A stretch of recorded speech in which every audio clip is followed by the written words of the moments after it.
C'est une mobilisation qui a été faite dans un temps record. Il ne faut pas oublier que au-delà de l'appel à chacun de nos volontaires, il y a eu la mise en route de ce personnel. C'est le billet d'avion, c'est la vérification des passeports, c'est le vaccin, c'est beaucoup de choses, c'est l'ESTA.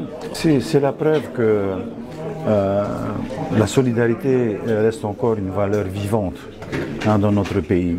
Effectivement, tout le monde a vu ces images des incendies en métropole depuis pratiquement 3-4 jours maintenant. Jeudi matin, j'ai appelé le président de la Fédération des sapeurs-pompiers, Gaston Tounois, et qui m'a dit « Ok, on y va ».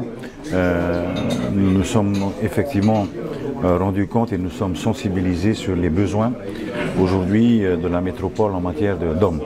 Donc voilà, en moins de 48 heures, nous mobilisons donc une vingtaine de sapeurs-pompiers qui vont partir. Alors mes pensées vont aussi à leurs familles, parce que bien sûr que c'est beaucoup de risques. C'est beaucoup de risques. C'est ce que l'épouse voit. C'est son mari partir au front, aller se battre contre un feu qui a une dimension, effectivement, on l'a vu à la télévision. Donc, merci aussi à ses épouses, merci à elles d'avoir accepté ce volontariat de leur époux, de leurs conjoints, de leurs amis. Mais je prie le Seigneur que tout le monde revienne dans 15 jours, puisque c'est une mission de 15 jours. Et comme je leur disais ce soir, on vous entend en France pour accompagner les sapeurs-pompiers qui sont effectivement à bout. Aujourd'hui, ils sont fatigués, mais n'allez pas prendre de risques inutiles. Faites votre travail, appliquez les règles et revenez entiers pour que vos familles puissent vous retrouver. Ils vont s'attaquer effectivement à un feu dont on n'aura jamais ici en Polynésie cette dimension.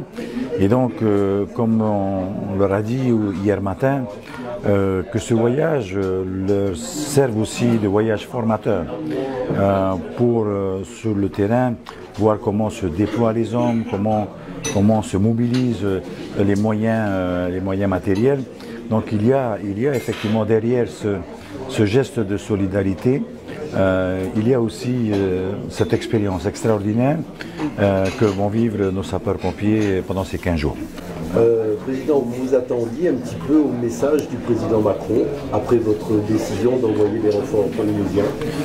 Vous savez, nous sommes tous des hommes, que l'on soit président de la République ou que l'on soit chauffeur d'un camion. Lorsque l'on est dans la difficulté et que l'on voit son prochain tendre la main et venir à son secours, venir en tous les cas donner un coup de main dans ces moments difficiles, non, je ne suis pas vraiment étonné, mais c'est vrai qu'il a réagi vite, puisque j'ai attendu hier soir, donc ce matin, pour là-bas en métropole, pour le sensibiliser, dès lors où nous étions sûrs du nombre de pompiers qui partaient, que nous étions sûrs de la mobilisation. C'est qu'à ce moment-là que nous l'avons informé, et effectivement le tweet est sorti dans l'heure qui a suivi, ce qui veut dire bien sûr qu'il apprécie le geste de ses frères polynésiens. Est-ce que ça attendait à ça, Président, en fait? A priori non, puisque si on regarde les annonces qui ont été faites sur la mobilisation tahitienne, comme ils l'ont dit, non, parce qu'on s'attendait à l'Europe, on s'attendait effectivement à des gens qui allaient venir, qui allaient arriver sur les sites 3-4 heures après la mobilisation, mais personne, je pense, n'a imaginé que certains allaient faire la moitié du tour du monde, 20 000 km, pour venir tendre leurs mains et participer à ce combat. Donc oui, je pense que c'est un geste qui va être apprécié. Je suis vraiment heureux pour ces pompiers pour ces volontaires qui vont partir, sont tous volontaires. Et parmi les volontaires, il y a des pompiers professionnels, mais il y a aussi des sapeurs-pompiers volontaires, c'est-à-dire qui ne sont pas réellement sous contrat avec les communes, mais qui viennent effectivement participer à ce type de combat. Mais je suis content pour eux, je suis vraiment très heureux parce que d'abord la réponse a été rapide de leur part et puis voilà. Et ce soir on assiste déjà au premier départ.